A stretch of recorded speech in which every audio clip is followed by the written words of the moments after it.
Hello friends, welcome to my channel success fiber classes. तो आप सब कैसे हैं? आई होप सो आप सब अच्छे होंगे और आप लोगों की एग्जाम की प्रिपरेशन है वो अच्छे से चल रही होगी। जैसा कि आप सभी जानते हो, आपने मेरी वीडियो अब तक देख ली होगी। EMRS TGT रिक्रूटमेंट 2023 है वो आउट हो गया है, जिसके फॉर्म फिलिंग प्रोसेस 21 जुलाई से शुरू हो गए हैं और कब तक ये फॉर्म भरे जाएंगे? 18 अगस्त तक ये फॉर्म है वो भरे जाएंगे। तो क्या इसका फीस क्राइटेरिया है, क्या इसका सिलेक्शन प्रोसेस है, इसके रिगार्डिंग मैंने वीडियो मेरे चैनल पर डाल रखी है। आप उस वीडियो को देखिए, उसमें आपको काफी हेल्प मिलेगी। आज की जो वीडियो है इसमें हम बात करेंगे EMRS TGT syllabus 2023 and EMRS TGT subject combination. यानी इसमें हम दो चीजों के बारे में बात करेंगे। एक तो TGT के लिए सिलेबस क्या रहने वाला है, साथ में सब्जेक्ट कॉम्बिनेशन है उसके बारे में भी हम बात करेंगे। सो वीडियो में आप बिल्कुल लास्ट तक बने रहिएगा, ये वीडियो आपके लिए काफी हेल्पफुल है वो रहेगी। तो चलिए शुरू करते हैं हम अपनी वीडियो को। जैसा कि आप बोर्ड पर देख पा रहे हो, आज का जो हमारा टॉपिक है वो है EMRS TGT syllabus and subject combination. तो सबसे पहले हम बात करते हैं EMRS के पे स्केल के बारे में। तो TGT पोस्ट के लिए जो आपका पे स्केल रहेगा वो लेवल 7 के अकॉर्डिंग रहेगा, मतलब 44,900 से लेकर और 1,42,400 तक इसका जो पे स्केल है वो रहने वाला है। फिर हम बात करते हैं कि इसकी एज लिमिट है वो क्या रहेगी। तो इसकी जो एज लिमिट है वो 35 साल तक रहेगी, मतलब 35 साल तक अगर आप है तो आप इस फॉर्म को भर सकते हैं। बात करते हैं इसके रिलैक्सेशन की, तो एज पर गाइडेंस जो हमारे रूल होते हैं, जैसे SC ST वालों के लिए 5 साल का यहाँ पर एज रिलैक्सेशन है।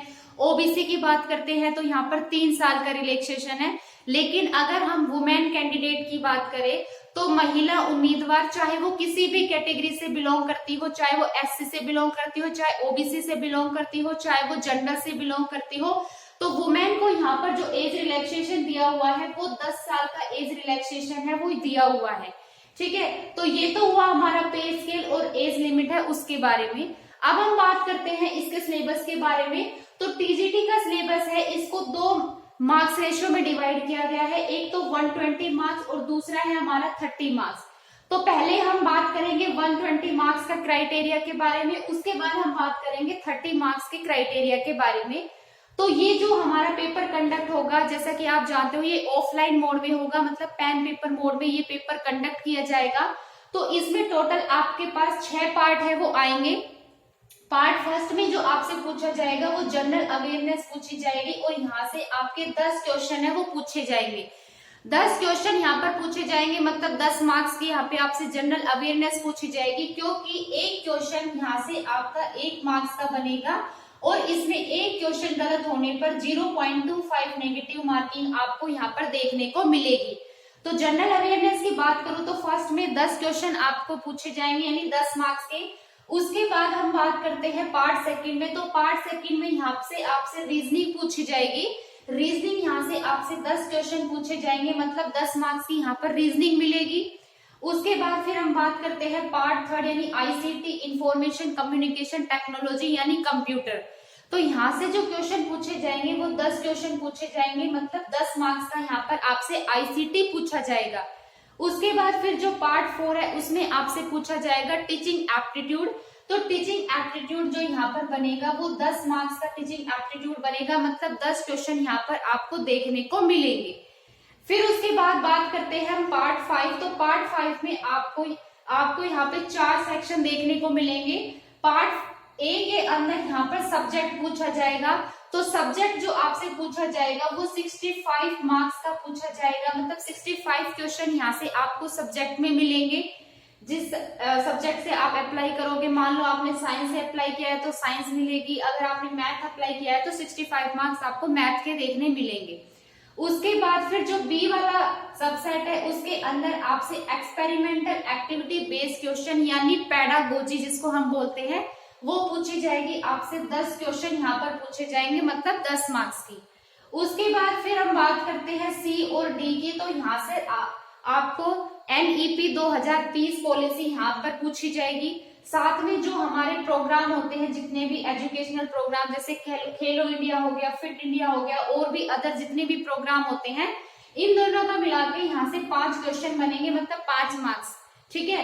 तो यहाँ से आप देख सकते हो टोटल कितना मार्क्स हुआ, 80 मार्क्स, यानी पार्ट 5 में आपके टोटल 80 मार्क्स यहाँ पर देखने को मिलेंगे। तो इस तरह से हम इनको ऐड करते हैं तो 80 + 40 यानी यहाँ पर 120 मार्क्स का क्राइटेरिया तो हमारा ये हो चुका। उसके बाद फिर हम बात करते हैं पार्ट 6। पार्ट 6 जो हमारा रहेगा वो लैंग्वेज वाला पार्ट रहेगा, जिसको हमने 30 मार्क्स के अंदर डिवाइड किया है।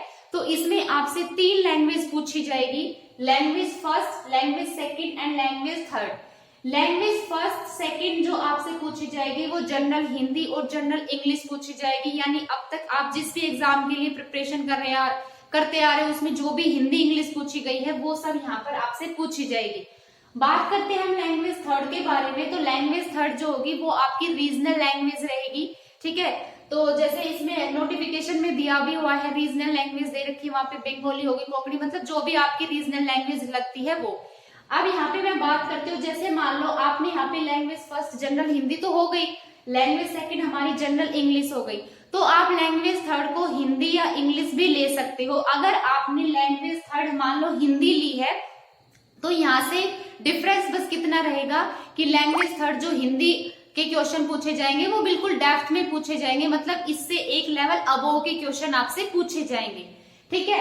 अब जो पार्ट 6 है ना हमारा, ये क्या है, आपका क्वालिफाइंग पार्ट्स है, मतलब 40% आपको यहाँ पर मिनिमम क्वालिफाइंग मार्क्स है वो लेकर आने हैं, मतलब इसमें आपको पास होना है वो जरूरी है।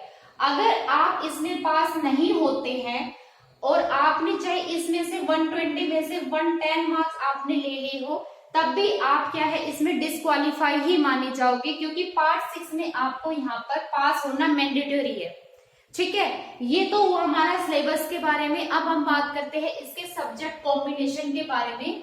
तो सब्जेक्ट कॉम्बिनेशन जो हमारा केवीएस के अंदर लागू हुआ था टीजीटी के लिए, वो ही सब्जेक्ट कॉम्बिनेशन है वो यहाँ पर है। जैसा कि मान लो आपका 3 साल का कोर्स है, तो 3 साल के कोर्स में आपने 2 सब्जेक्ट अगर लगातार पढ़ा हुआ है तो आप फिर उसके लिए एप्लीकेबल हो जाते हो। जैसे एग्जाम्पल के लिए मान लो आपने फिजिक्स, केमिस्ट्री और मैथ ये तीनों सब्जेक्ट पढ़े हैं अपनी ग्रेजुएशन में, और इसमें 2 सब्जेक्ट अगर आपके पास में लगातार है लास्ट के 2 साल में, तब आप टीजीटी मैथ के लिए एप्लीकेबल होंगे, ठीक है। मतलब आपने फिजिक्स और मैथ है वो यहाँ पर 2 साल लगातार पढ़ा हुआ हो तो आप किसके लिए एप्लीकेबल माने जाओगे, मैथ के लिए।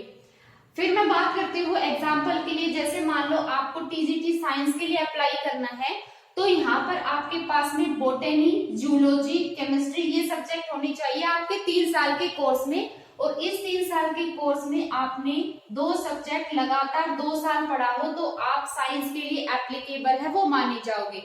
तो ये है आपका सब्जेक्ट कॉम्बिनेशन।